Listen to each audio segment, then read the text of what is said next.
Hi hello friends, എല്ലാ കൂട്ടുകാർക്കും ഇന്നത്തെ എപ്പിസോഡിലേക്ക് സ്വാഗതം. അങ്ങനെ ഇഷിതേനെ ട്രാഫിക് പോലീസ് വിളിക്കുന്നുണ്ട്. ഇഷിത പറയുന്നുണ്ട്, എൻ്റെ വണ്ടിയോ ആക്സിഡന്റോ ഇല്ല, ആ വഴി ഞാൻ പാസ് ചെയ്തിട്ടില്ല. ആ ശരി, താങ്ക് യു എന്നൊക്കെ പറഞ്ഞ് ഫോം വെക്കുവാണ്. ശേഷം ഇഷിതക്ക് ആകെ ടെൻഷൻ ആവുന്നുണ്ട് കേട്ടോ. അതിനുശേഷം കാണിക്കണത് നമ്മുടെ ആദ്യ സ്കൂളിലെ ആ ഒരു മദറിനെയാണ്, അവിടുത്തെ പ്രിൻസിപ്പളാണ് കേട്ടോ.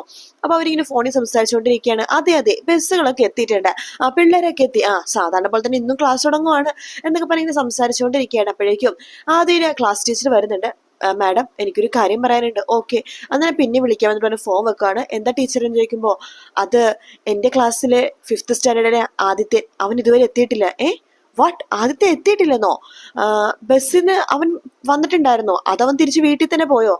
മാഡം, അത് ബസ്സിൽ അവൻ വന്നിട്ടുണ്ടായിരുന്നു, അവനെ റിപ്പോർട്ട് ചെയ്തതാണ്, അവൻ വന്നിട്ടുണ്ടായിരുന്നു, അതിനുശേഷമാണ് കാണാതായത്. അപ്പോൾ ഫുൾ ഉത്തരവാദിത്തം സ്കൂളിലാണല്ലോ, കാരണം റിപ്പോർട്ട് ചെയ്തൊരു കുട്ടി കാണാതെ എന്ന് പറഞ്ഞാൽ അതിന്റെ ഉത്തരവാദിത്തം ഫുൾ സ്കൂളിലുള്ളതാണ്. അത് നമുക്ക് നാണക്കേടാണല്ലോ. ആ കുട്ടി ഇത് എവിടെ പോവാനാ? അത് മിസ് മാഡം അറിയില്ലെന്ന് പറയാണ് മിസ്. അപ്പൊ സമയത്ത് ആ മദർ പറയുന്നുണ്ട്, എനിക്കൊന്നും അറിയണ്ട, ഒരു എക്സ്പ്ലനേഷനും കേൾക്കണ്ട, ഡ്രൈവറിനോട് കാര്യങ്ങൾ ചോദിച്ച് മനസ്സിലാക്കുക. മാഡം, അതല്ല, അവന്റെ വീട്ടുകാരെ കാര്യം അറിയിക്കണ്ടേ? വേണ്ട, വീട്ടുകാരെ അറിയിച്ചിങ്ങനെ അവർ പോലീസിൽ അറിയിക്കും. പോലീസുകാരൊക്കെ അറിഞ്ഞു കഴിഞ്ഞാൽ പിന്നെ ചോദ്യമാവും, നാണക്കേടാവും, പത്രത്തിലും ടിവിയിലൊക്കെ ന്യൂസ് വരും. ഈ സ്കൂളിന്റെ റെപ്യൂട്ടേഷനെ തന്നെ അത് ബാധിക്കും. അതുകൊണ്ട് എന്തായാലും ഇപ്പൊ എന്തായാലും അറിയേണ്ടത്, നമുക്ക് വേണ്ട പോലെ ഡീല് ചെയ്തേ പറ്റൂ. അവന്റെ വീട്ടുകാരെങ്ങാനും സ്കൂളിലേക്ക് വിളിക്കുകയാണെങ്കിൽ പറയണം അവനിവിടെ ഉണ്ടെന്ന്. കേട്ടല്ലോ? അതുപോലെ തന്നെ നമുക്ക് നല്ല രീതിയിൽ തന്നെ പിന്നെ പോലീസുകാരെ വിവരം അറിയിക്കരുത്. വേറെ രീതിയിൽ നമുക്ക് ഇത് അന്വേഷിച്ചേ പറ്റൂ. എന്തായാലും പുറത്തറിഞ്ഞ നാണക്കേടാണ്. ശരി മിസ്, അങ്ങനെ തന്നെ ചെയ്യാം എന്ന് പറഞ്ഞിട്ട് നമ്മുടെ മദറിനെ പറഞ്ഞിട്ട് അവിടെ മിസ് അവിടെ നിന്ന് പോകുക കേട്ടോ. മദറാണെങ്കിൽ എന്ത് ചെയ്യണമെന്ന് അറിയേണ്ട അവിടെ ടെൻഷനായിട്ട് ഇരിക്കുകയാണ്. അതിനുശേഷം കാണിക്കുന്നത് ആദീനെയാണ്. ആദ്യം ഇങ്ങനെ ഒറ്റയ്ക്ക് ഇങ്ങനെ ഇരിക്കുന്ന സമയത്ത് അവിടേക്ക് ഇഷിത ഒരു കവറൊക്കെ ആയിട്ട് ഇങ്ങനെ വരുവാണ്. ഇഷിത വരുമ്പോ തന്നെ ആദ്യം പറയണ്ട, ആഹാ, അമ്മ എത്തിയോ? അമ്മ എവിടെയായിരുന്നു അമ്മ ഇതുവരെ? അതെ, അമ്മക്ക് ഡ്യൂട്ടിയൊക്കെ ഇല്ലേ മോനെ? ദേ, നമുക്ക് ബ്രേക്ക്ഫാസ്റ്റ് കഴിച്ചാലോ? കഴിക്കാം എന്ന് പറയാണ്. അന്ന് അമ്മ വിളമ്പി തരട്ടെ? ആ ശരി എന്ന് ആദ്യം പറയുന്നുണ്ട്.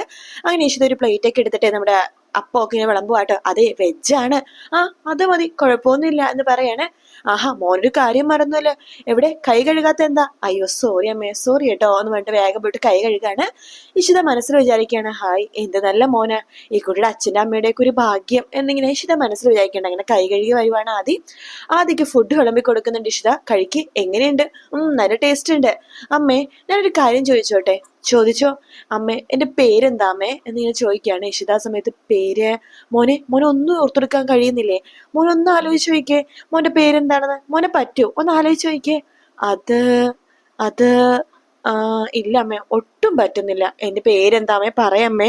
ആ, മോന്റെ പേര് എങ്കിൽ അമ്മ തന്നെ പറയാം. മോന്റെ പേരാണ് ഇഷാദ്. ഏ ഇഷാദോ? എന്താ, ഇഷ്ടമില്ലേ? കൊള്ളാം, നല്ല പേര്.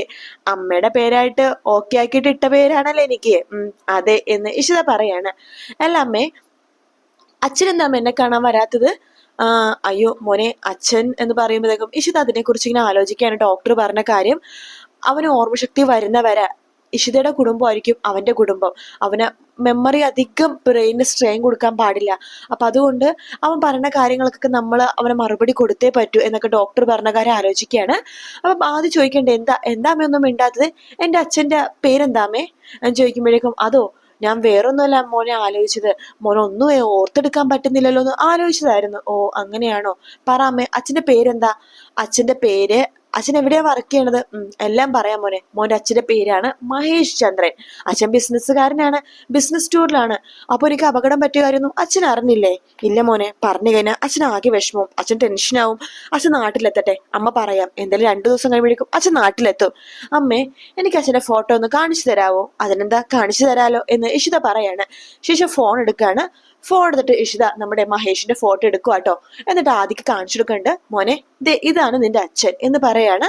മഹേഷിന്റെ ഫോട്ടോ ആദ്യം കുറച്ചിങ്ങനെ നോക്കി നിൽക്കുകയാണ്. ഹായ്, എന്തൊരു ഹാൻസം ആണ്, എനിക്ക് ഇഷ്ടമായ അച്ഛന്, ഐ ലവ് യു അച്ഛ എന്ന് പറഞ്ഞിട്ട് ഒരു ഉമ്മ കൊടുക്കുക കേട്ടോ. അമ്മേ, എനിക്ക് അനിയത്തി, അനിയൻ, ചേച്ചി, ചേട്ടൻ അങ്ങനെ ആരുമില്ല അമ്മേ, ഞാൻ ഒറ്റ മോനാണോ? ഇല്ല, മോനൊരു അനിയത്തിയുണ്ട്, എന്നാ അവളെ കൂടി കാണിച്ചതാമ്മേ എന്ന് പറയാണ്. അങ്ങനെ ചിപ്പിയുടെ ഫോട്ടോ കാണിച്ചു കൊടുക്കുന്നുണ്ട് ഇഷിത. ഹായ്, ഇതാണ് എന്റെ അനിയത്തി അല്ലേ, എന്താ പേര്? ഇവളുടെ പേരാണ് ചിപ്പി. ഹായ്, നല്ല പേര്, ഐ ലവ് യു ചിപ്പി എന്ന് പറഞ്ഞിട്ടൊരു ഉമ്മ കൊടുക്കുകയാണ്. ശേഷം ഇഷിത നമ്മുടെ ആദ്യയുടെ ചോദിക്കണ്ട്, ആദി നിനക്ക് സോറി മോനെ നിനക്കൊന്നും ഓർത്തെടുക്കാൻ പറ്റുന്നില്ലേ? ഒന്ന് ആലോചിച്ച് നോക്കി. ഒന്നും മോന്റെ ഫ്രണ്ട്സ്, ഏതെങ്കിലും ഒരു ഫ്രണ്ടിന്റെ മുഖം ഓർത്തെടുക്കാൻ പറ്റുന്നുണ്ടോ? ഒന്ന് നോക്ക്, മോനെ കൊണ്ട് പറ്റും. എവിടെയെങ്കിലും ഒരു മിന്നായം പോലെ. ഇത് ഡോക്ടർ പറഞ്ഞ ടെസ്റ്റ് ആണ്ടോ മോനെ, ബ്രെയിൻ മെമ്മറി ടെസ്റ്റ്. അതുകൊണ്ട് അമ്മ ചോദിക്കുന്നത്. മോൻ ഒന്നും ഓർത്തെടുത്ത് ഏതെങ്കിലും ഒരു കൂട്ടുകാരുടെ മുഖം എവിടെയെങ്കിലും ഓർമ്മയുണ്ടോ എന്ന് ആദ്യം ഓർക്കാൻ വേണ്ടി ശ്രമിക്കുന്നുണ്ട്. അത് അമ്മേ, ഇല്ല അമ്മേ, എനിക്ക് ഓർക്കാൻ പറ്റുന്നില്ല. എന്നൊരു കാര്യം ചെയ്യേ, മോൻ കളിക്കുന്ന ഏതെങ്കിലും ഗെയിമിനെ കുറിച്ചൊന്ന് ആലോചിച്ച് നോക്കിയേ എന്ന് പറഞ്ഞിട്ടൊരു ബുക്സ് എടുത്തിട്ട് നമ്മുടെ ആദിയുടെ കയ്യിലേക്ക് കൊടുക്കുകയാണ്. എന്നിട്ട് പറയുന്നുണ്ട്, മോൻ ഓർത്തെടുത്ത് നോക്ക്, പറ്റും, മോനെ കൊണ്ട് പറ്റും എന്ന് പറയുമ്പോഴേക്കും ആദ്യം വീണ്ടും ഇങ്ങനെ ആലോചിക്കുകയാണ്. പെട്ടെന്ന് ആദിയുടെ മെമ്മറിയിലേക്ക് ചെറിയൊരു ഓർമ്മ കടന്നു വരുന്നുണ്ട് കേട്ടോ. ആദ്യം എന്തോ ക്രിക്കറ്റ് കളിക്കുന്ന പോലത്തെ ഒരു ചെറിയൊരു ഓർമ്മ, അതും ബ്ലാക്ക് ആൻഡ് വൈറ്റിലാണ് ഓർമ്മ വരുന്നത്. ആദ്യമൊക്കെ പെട്ടെന്ന് തലവേദനയ്ക്കാണ് അത് ആലോചിക്കുമ്പോൾ. എന്ത് പറ്റി മോനെ? എനിക്ക് പെട്ടെന്നൊരു തലവേദന പോലെ അമ്മേ. ശരി, മോൻ കിടന്നോ, ഉറങ്ങാൻ വേണ്ടി ശ്രമിച്ചു നോക്ക്, ചിലപ്പോൾ ഉറക്കം വരും എന്ന് പറയാണ്. ശരി അമ്മേ എന്ന് പറഞ്ഞിട്ട് കണ്ണടയ്ക്കുന്നുണ്ട്. ആ സമയത്ത് ഇഷിത ഇങ്ങനെ ആലോചിക്കുകയാണ്, അവൻ എന്തായിരിക്കും തലവേദന വന്നത്? ഇനി അവനെ ഓർമ്മയിൽ എന്തെങ്കിലും ഓർമ്മ പെട്ടെന്ന് വന്നത് കൊണ്ടിട്ടായിരിക്കോ എന്നൊക്കെ ഇങ്ങനെ ഇഷിത ആലോചിച്ചുകൊണ്ടിരിക്കുകയാണ്. ആദ്യം കിടന്നതും പെട്ടെന്ന് കണ്ണടച്ച് ഉറങ്ങി പോകാട്ടോ. അതിനുശേഷം കാണിക്കുന്നത് മഹേഷിനെയാണ്. മഹേഷ് ആകെ ടെൻഷനിലാണ് കേട്ടോ. ആ സമയത്ത് വിവേക് അങ്ങോട്ടേക്ക് വരുന്നുണ്ട്. വിവേക് വരുമ്പോഴേക്കും മഹേഷ് ഇങ്ങനെ ഇങ്ങനെ ആ കാര്യങ്ങളൊക്കെ ഇങ്ങനെ ആലോചിച്ചുകൊണ്ടിരിക്കുകയാണ്. ഇഷിത വന്നപ്പോ ഇഷിത അടുത്ത് എവിടെയായിരുന്നു എന്ന് ചോദിക്കുമ്പോൾ ഇഷിത ചോദിക്കുന്നുണ്ട്, എന്താ കാമുകന്റെ പോയെന്ന് അറിയാനാണോ? തന്നെ 10 മണിക്ക് ശേഷം ഒരു റെസ്റ്റോറന്റിൽ ഒരു ചെറുപ്പക്കാരായിട്ട് കണ്ടല്ലോ എന്നൊക്കെ പറഞ്ഞതിനെ കുറിച്ചൊക്കെ ഇങ്ങനെ ആലോചിച്ചുകൊണ്ടിരിക്കുന്ന മഹേഷിന്റെ അടുത്തേക്ക് വിവേക് വരുമ്പോൾ വിവേക് ചോദിക്കണ്ട്, മഹേഷ് എന്ത് പറ്റിയടാ എന്ന് ചോദിക്കുമ്പോൾ ഒന്നുമില്ല, എടുത്തുചാട്ടം, മുൻകോപം, ദേഷ്യം. ആരാ നീ? നിന്റെ കാര്യമാണോ പറയണത്? അതെ. ഇപ്പോഴെങ്കിലൊക്കെ നീ സമ്മതിച്ചല്ലോ. എടാ, നീ നല്ലൊരു CEO ആണ്, നല്ലൊരു ബിസിനസ്സുകാരൻ. പക്ഷെ നീ വീടിന്റെ കാര്യത്തിൽ എത്രമാത്രം ഇമ്പോർട്ടൻസ് കൊടുക്കുന്നുണ്ടെന്ന് എനിക്ക് സംശയമുണ്ട്. ഞാൻ എന്തെങ്കിലും പറഞ്ഞു കഴിഞ്ഞാൽ ചിലപ്പോ നീ പറയും, മതി നിർത്ത്, നീ ബിസിനസ്സുകാരെ മാത്രം പറഞ്ഞാൽ മതി എന്ന് പറയും. അതോടെ ഞാൻ കൂടുതലൊന്നും ഇടപെടാത്തത്. ശരിക്കും പറഞ്ഞാൽ നീ ഭയങ്കരമായിട്ട് വീട്ടുകാര്യങ്ങളൊക്കെ അശ്രദ്ധ കാണിക്കുന്നുണ്ട് മഹേഷ് എന്ന് പറയാണ്. അതെ. എന്താ ഇന്നലെ പ്രശ്നം? ഇഷിതയായിട്ട് എന്തെങ്കിലും? അത് നിനക്കെങ്ങനെ മനസ്സിലായി? നിങ്ങൾ തമ്മിൽ അങ്ങനെയാണല്ലോ, ഇണങ്ങും പിണങ്ങും തമാശ പറയും, അതുകൊണ്ട് ചോദിച്ചതേ ഉള്ളൂ. അതെ, ഇന്നലെ ഇഷിതയായിട്ട് കുറച്ച് പിണക്കോ വെച്ചാൽ എനിക്ക് കുറച്ച് കൂടുതലായിരുന്നു. എടുത്തു ചാടി ഞാൻ എന്തൊക്കെയോ പറഞ്ഞു. എന്തായിരുന്നു ഇന്നലത്തെ വിഷയം എന്ന് വിവേക് ചോദിക്കുമ്പോൾ, ഇന്നലെ താമസിച്ചാ വന്നത്, 3:30 വന്നപ്പോ. ഹോസ്പിറ്റലിലും അതുപോലെ തന്നെ എല്ലായിടത്തും ഞാൻ അന്വേഷിച്ച് ഇറങ്ങിയായിരുന്നു. ഭ്രാന്ത് പിടിച്ചു. പിന്നെ നമ്മുടെ കമ്പനി ആകാശ് മേനോനെ ഹാങ് ഓവർ ചെയ്യാൻ പോണതിന്റെ ടെൻഷനും കാര്യങ്ങളൊക്കെ എനിക്കുണ്ടല്ലോ. ആ കൂട്ടത്തിൽ ഇഷിതയും കൂടി ഇങ്ങനെ തുടങ്ങിയപ്പോൾ എനിക്കൊക്കെ വട്ട് പിടിച്ചു. ഞാൻ വായി തോന്നതൊക്കെ എന്തൊക്കെയോ വിളിച്ചു പറഞ്ഞു. അതിനുശേഷം എനിക്കൊരു സമാധാനം ഇല്ല, അങ്ങനെ പറയേണ്ടിയിരുന്നില്ല എന്ന് തോന്നുന്നു. അല്ല, എന്നിട്ട് ഇഷിത ചോദിച്ചില്ല എന്താ വൈകിയെന്ന്? 3:30 ഒരു കൂസില്ലാതെ കയറുന്നപ്പോ ഞാൻ വായി തോന്നുന്നതൊക്കെ പറഞ്ഞെന്ന് പറയല്ലേ, പിന്നെ ഒന്നും സംസാരിച്ചില്ല. എടാ, ഇതൊരു സോറി പറഞ്ഞാൽ തീരേണ്ട പ്രശ്നമല്ലേ ഉള്ളൂ എന്ന് പറയുമ്പോഴേക്കും അതെ, സോറി പറഞ്ഞാൽ തീരുന്ന പ്രശ്നമേ ഉള്ളൂ. എന്തോ ഞങ്ങൾ തമ്മിൽ എപ്പോഴും ഇണങ്ങാറുണ്ട്. പക്ഷെ അത് നമ്മൾ തമ്മിൽ കൂടുതൽ അടുക്കുന്ന പോലെയാണ് എനിക്ക് തോന്നുന്നത് എന്ന് പറയാണ്.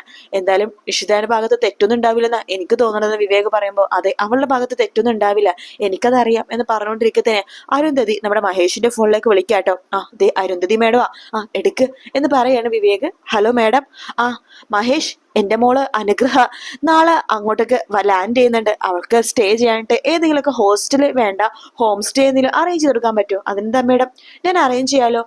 മഹേഷിന്റെ ഉറപ്പിലാണ് ഞാൻ അവളെ വിടുന്നത് കേട്ടോ. പിന്നെ മേഡം, ആ കാര്യം എന്തായി? ഹാങ് ഓവർ ചെയ്യണ കാര്യം മഹേഷിന് തന്നെ ടെൻഷൻ ആവണത്. അഥവാ മഹേഷ് ആ കമ്പനി ഹാങ് ഓവർ ചെയ്ത് തന്നെ മഹേഷിനെ കൊത്തിയെടുത്തോണ്ട് പോകാനായിട്ട് എന്തോരം കമ്പനികളുണ്ട് മേഡം. അതൊക്കെ ശരി തന്നെയാ, പക്ഷെ ഇതെന്റെ പ്രസ്റ്റീജ് ഇഷ്യൂ ആണ് മേഡം. ഞാൻ നോക്കാം മഹേഷ് ടെൻഷനൊന്നും ആവണ്ട. മേഡത്തിന്റെ ധൈര്യത്തിലാണ് ഞാൻ ഇരിക്കണത്. ഓക്കെ മഹേഷ്, നമുക്ക് നോക്കാം. ശരി മഹേഷ്, ഞാൻ കുറച്ച് തിരക്കിലാണ് എന്ന് പറഞ്ഞിട്ട് അരുന്ധതി ഫോൺ വെക്കുക. അതിനുശേഷം വിവേകിനോട് പറയുന്നുണ്ട് മഹേഷ്, അതെ അനുഗ്രഹം വരുന്നുണ്ട്, അവളെ മാക്സിമം സന്തോഷിപ്പിക്കണം, അതിലാ നമ്മുടെ വിജയം എന്ന് പറയാണ്. ശരി, ഞാൻ എല്ലാ കാര്യങ്ങളും നോക്കിക്കോളാം എന്ന് പറഞ്ഞിട്ട് വിവേക് അവിടുന്ന് പോവാണ്. മഹേഷ് ആകെ ടെൻഷനിൽ അങ്ങനെ തന്നെ ഇരിക്കുവാട്ടോ. അതിനുശേഷം കാണിക്കുന്ന സ്വപ്നത്തെയാണ്. സ്വപ്നാകെ ദേഷ്യം വന്ന് അങ്ങോട്ടും ഇങ്ങോട്ടും നടക്കുവാട്ടോ. രാമ, ഇന്ന് മരുമകൾ എപ്പോഴാ വരാൻ പോണത്? പാതിരാത്രിയാണോ? ഇന്ന് ഏത് കാമുകന്റെ കൂടെ കറങ്ങിയിട്ടാണോ വരാൻ പോണത് എന്ന് പറയുമ്പോ മഞ്ജിമ എടുത്ത വായിക്ക് പറയുന്നുണ്ട്, ഏത് കാമുകന്റെ കൂടെ കറങ്ങിയാലും എന്താമേ, അവക്ക് പ്രസവിക്കാനുള്ള കഴിവില്ലല്ലോ, അതുകൊണ്ട് ധൈര്യമായിട്ട് ആരുടെ കൂടെ വേണമെങ്കിലും കറങ്ങാലോ. മഞ്ജിമേ, നാണോട് എനിക്ക് ഇങ്ങനെയൊക്കെ സംസാരിക്കേണ്ട, വായടക്കടി എന്ന് രാമൻ പറയാണ്. അവള് പറഞ്ഞില്ല എന്താ തെറ്റ് എന്നിങ്ങനെ ചോദിക്കുന്നുണ്ട്. അവൾക്ക് കുറച്ച് അഹങ്കാരം കൂടിപ്പോയി, അല്ലെങ്കിൽ രാമനെ പറഞ്ഞാൽ മതി, എല്ലാത്തിനും കാരണം രാമൻ തന്നെയാ. ഹോ 100 കാരണവരായിട്ട് ചങ്ങാത്തം കല്യാണമൊക്കെ അവർ പറഞ്ഞ രീതി നടത്തി. അപ്പൊ തന്നെ നമ്മുടെ കാര്യങ്ങളൊക്കെ വിട്ടുപോയി. അവൾക്കാണെങ്കിലോ അഹങ്കാരം, മഹേഷിന്റെ തലയിൽ കയറുന്ന പോലെ തന്നെ അവളുടെ സംസാരം. നോക്കിക്കോ, അവളെ ഞാൻ ഇന്ന് വെച്ചേക്കില്ല. ഇന്നെങ്ങാനും വൈകി വന്ന ഈ സ്വപ്നം ആരാന്ന് അവൾക്ക് അറിയാൻ പറ്റും. അവളൊക്കെ എത്ര ബിസി ഉണ്ടെന്ന് പറഞ്ഞാൽ എത്ര എന്താ കാര്യം, അവൾക്കൊന്ന് ഫോൺ വിളിച്ച് പറയായിരുന്നല്ലോ. അവളെ ഡോക്ടറാണ്, ചിലപ്പോ വിട്ടുപോയിട്ടുണ്ടാവും എന്ന് രാമനാഥൻ പറയാണ്. മഞ്ജുവും പറയുന്നുണ്ട്, ഓ എന്ത് ഡോക്ടർ, അവളെ കാണാനേ ഒരു ഈച്ച പോലും ഹോസ്പിറ്റലിലേക്കൊന്നും പോകുന്നില്ല. അവളെ രോഗങ്ങളില്ലാത്ത വെറും ഒരു ഡോക്ടറാ, വെറും ഒരു ഡോക്ടർ. അല്ലെങ്കിൽ അവൾക്ക് എത്ര സമ്പാദിക്കായിരുന്നു. ഓ ഓരോ ഡോക്ടർമാരും ലക്ഷങ്ങളാ സമ്പാദിക്കുന്ന, മാസം ലക്ഷങ്ങൾ.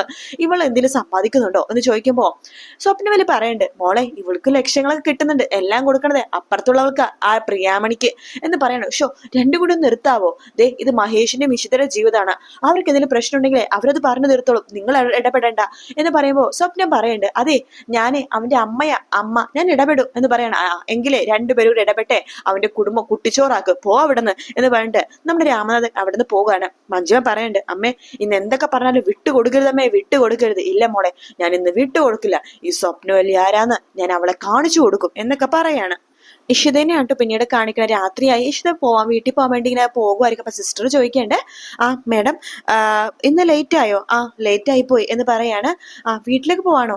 അതെ പോവാ എന്ന് പറയണം. അതെ ആ മെമ്മറി ലോസ് ആയ കുട്ടിയുടെ കാര്യം എന്തായി ഡോക്ടർ എന്ന് ചോദിക്കുമ്പോ, ആക്സിഡന്റ് ആണല്ലോ എന്ന് സിസ്റ്റർ ചോദിക്കുമ്പോ, അതെ ആര് പറഞ്ഞു? അത് കാഷ്വാലിറ്റിയിൽ അവർ പറഞ്ഞ കേട്ട് ഇവര് പറഞ്ഞത് പാടി നടക്കണ്ട കേട്ടോ, സോറി ഡോക്ടർ എന്ന് പറഞ്ഞിട്ട് ആ സിസ്റ്റർ പോവുകയാണ്. ശേഷം ഇഷിത ഇറങ്ങാൻ പോകുമ്പോഴേക്കും മഹേഷിന്റെ വണ്ടി അവിടേക്ക് വരുന്നത് കാണുന്നുണ്ട്. ഇഷിത പെട്ടെന്ന് തന്നെ ആ ഒരു റിസപ്ഷനിൽ പോയി പറയണ്ട്, അതെ എന്നെ അന്വേഷിച്ച് ആരിലും വന്ന ഞാൻ നേരത്തെ ഇറങ്ങിയെന്ന് പറഞ്ഞാൽ മതി. ആ ശരി ഡോക്ടർ, ചിലപ്പോൾ ഭർത്താവ് വരും, അപ്പോഴും അങ്ങനെ തന്നെ പറഞ്ഞാൽ മതി കേട്ടല്ലോ എന്ന് പറഞ്ഞിട്ട് ഇഷിത അവിടെ നിന്ന് പോവുകയാണ്. മഹേഷ് അങ്ങോട്ട് വരികയാണ്. എന്നിട്ട് റിസപ്ഷനിൽ ചോദിക്കണ്ട്, അതെ ഡോക്ടർ ഇഷിതയുടെ ഭർത്താവാണ്. ആ അറിയാം സർ. ഇഷിത ഇല്ലേ? പോയല്ലോ സർ. എപ്പോഴാ ഇറങ്ങിയത്? ഓർമ്മയില്ല സർ. ഇന്നലെ ഇഷിത ഇവിടെ എന്ത് എമർജൻസി കേസ് ഉണ്ടായിരുന്നു. ഓർമ്മയില്ല സർ, ഞാൻ ഇന്നലെ ഡ്യൂട്ടിയിലല്ലായിരുന്നു, ഇന്നാ എനിക്ക് നൈറ്റ് ഡ്യൂട്ടി. ഓ ഓക്കെ എന്ന് പറഞ്ഞിട്ട് മഹേഷ് അവിടെ നിന്ന് പോവാണ്. ഇഷിത അതൊക്കെ നോക്കി കണ്ടിട്ട് ഇഷിത ആദ്യയുടെ അടുത്തേക്ക് പോകുന്നു കേട്ടോ.